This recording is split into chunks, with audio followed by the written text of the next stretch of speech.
Nandito ako, mga chapel ako,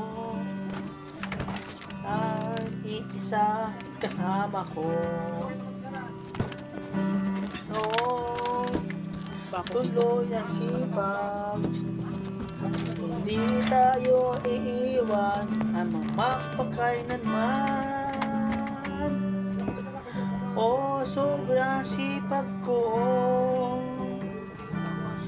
hindi na susuko.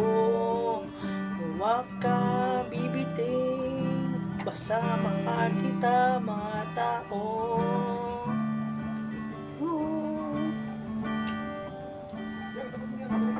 Sipag, gadin, sipag, gabing pogi, hindi napapagod, tuloy na malaban sa akin na puso.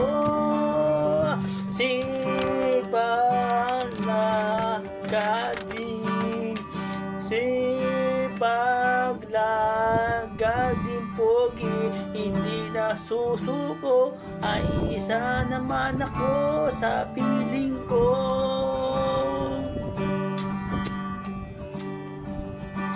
Sipag, sipag,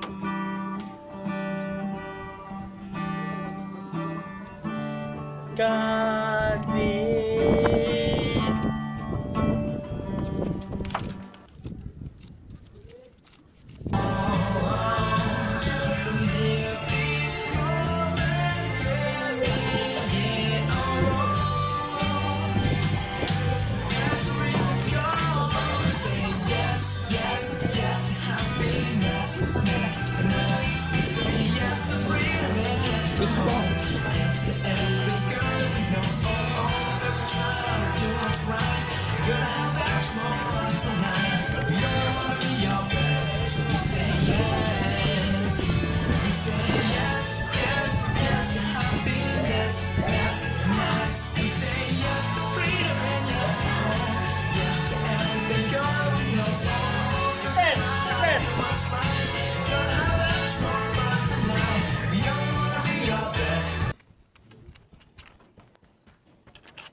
Nandito ako, mga chapel ako,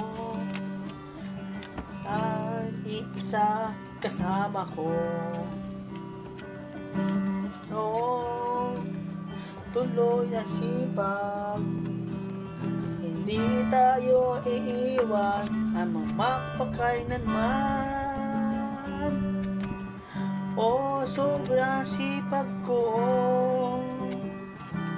hindi na susuko. Huwag ka bibiting, basta mahal kita mga tao.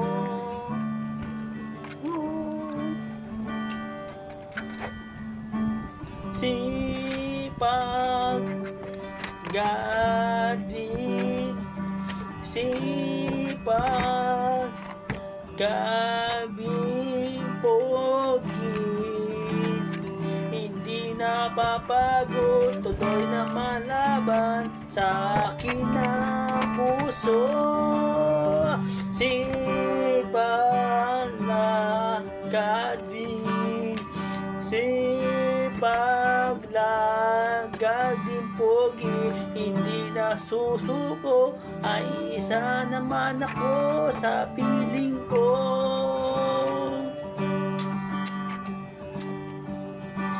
Sipag, sipag,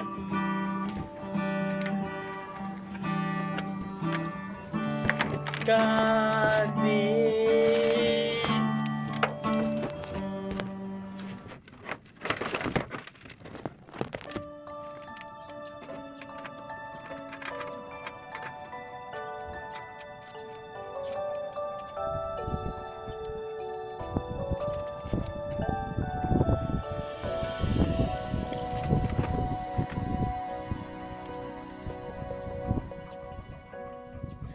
always thought I would be strong if we made it through the pain.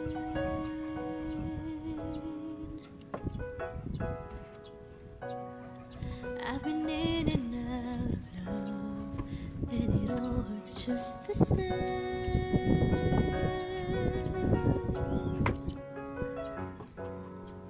Love can really change your life. There's something magic in my world tonight. I feel Hindi karera ang buhay, kaya hindi tayo dapat nakikipag-unahan sa iba. Kung lagi nating ikukumpara yung mga sarili natin sa mga taong nakakalamang sa atin, ay hindi tayo magiging masaya. May nagsabi nga na ang pinakamayamang tao daw sa mundo ay hindi yung may pinakamaraming pera at ari-arian, kundi yung taong kontento na sa mga bagay na meron siya. Hindi karera ang buhay, kaya hindi tayo dapat nakikipag-unahan sa iba. Kung lagi nating ikukumpara yung mga sarili natin sa mga taong nakakalamang sa atin, ay hindi tayo magiging masaya. May nagsabi nga na ang pinakamayamang tao daw sa mundo ay hindi yung may pinakamaraming pera at ari-arian, kundi yung taong kontento na sa mga bagay na meron siya. Hindi karera ang buhay, kaya hindi tayo dapat nakikipag-unahan sa iba. Kung lagi nating ikukumpara yung mga sarili natin sa mga taong nakakalamang sa atin, ay hindi tayo magiging masaya. May nagsabi nga na ang pinakamayamang tao daw sa mundo ay hindi yung may pinakamaraming pera at ari-arian, kundi yung taong kontento na sa mga bagay na meron siya. Hindi karera ang buhay. Araw-araw sipag lang, hayaan mo silang sa'yo'y humahadlang. Huwag ihinto, tuloy-tuloy mo lang, diretso lang kahit meron pang humarang. Araw-araw sipag lang, hayaan mo silang sa'yo'y humahadlang. Huwag ihinto, tuloy-tuloy mo lang, diretso lang kahit meron pang humarang. Kala ko dating ganito na lang, bala ko dati huminto na lang. Akala ko dati wala nang mapapala, mabuti na lang hindi pa ako nadadala. Kung pinanghihinaan ka ngayon, balikan bakit mo sinimulan to? Anong dahilan ba't ginawa mo? Ngayon ka pa nga ba hihinto? Malayo-layo na rin na narating mo. Gawin na lahat na nasa isip mo, wag mo nang gawin na yung huminto. Araw-araw sipag lang,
Sipag lang, Daddy Cookie.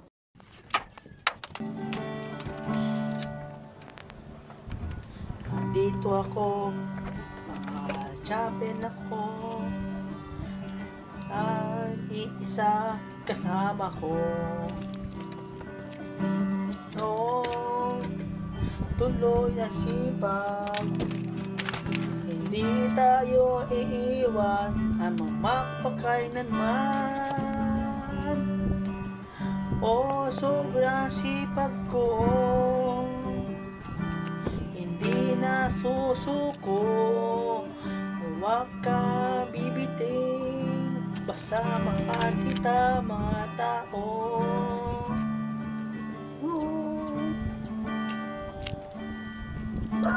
Sipag gading, sipag gaging pogi. Hindi napapago, tuloy na malaban sa akin na puso. Sipag na gading, sipag na gading pogi. Hindi na susuko, ay isa naman ako sa piling ko.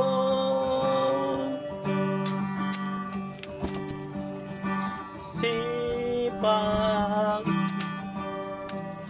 sipag,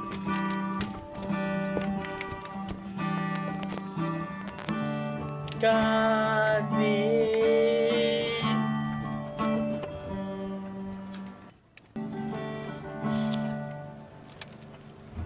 Andito ako, mga champion ako, at iisa kasama ko.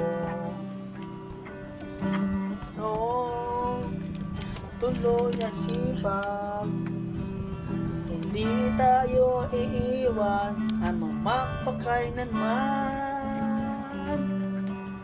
O sobrang sipag ko, hindi na susuko.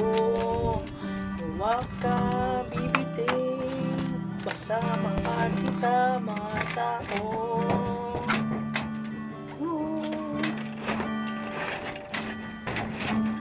Sipag, gading, sipag, gading, pogi.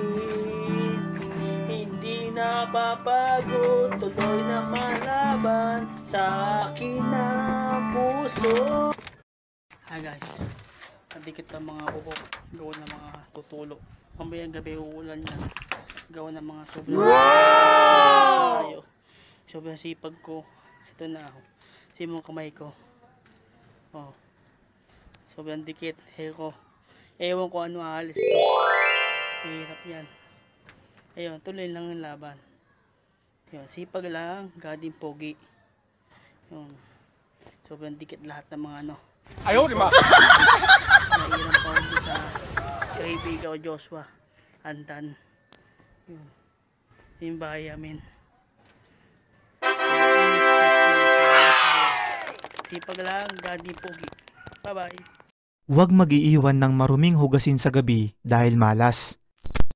Mga kaibigan, ito ay isang lumang pamahiin ng mga Pilipino na nagsasabing ang pag-iiwan ng maruming pinggan o hugasin sa inyong kusina ng buong gabi ay nakakapag-attract ng negatibong enerhiya at malas na siyang sasalubong sa inyo kinaumagahan. Ito rin ang pinaniniwalaan ng ilang mga Asian cultures na ang pagtatambak nga raw ng hugasin sa gabi ay humaharang sa mga swerte at biyayang maaaring pumasok sa inyong tahanan. Kaya naman kung mapapansin nyo kapag iniwan nyo ito ng buong gabi ay madalas pag-aaway o problema agad ang sumasalubong sa inyo kinaumagahan. Walang sapat na ebidensyang magpapatunay sa bagay na to at ito ay pawang pamahiin lamang at hindi ko rin sinasabing ito ay totoo, bagkus ibinabahagi ko lamang sa inyo ang kaalaman na ito.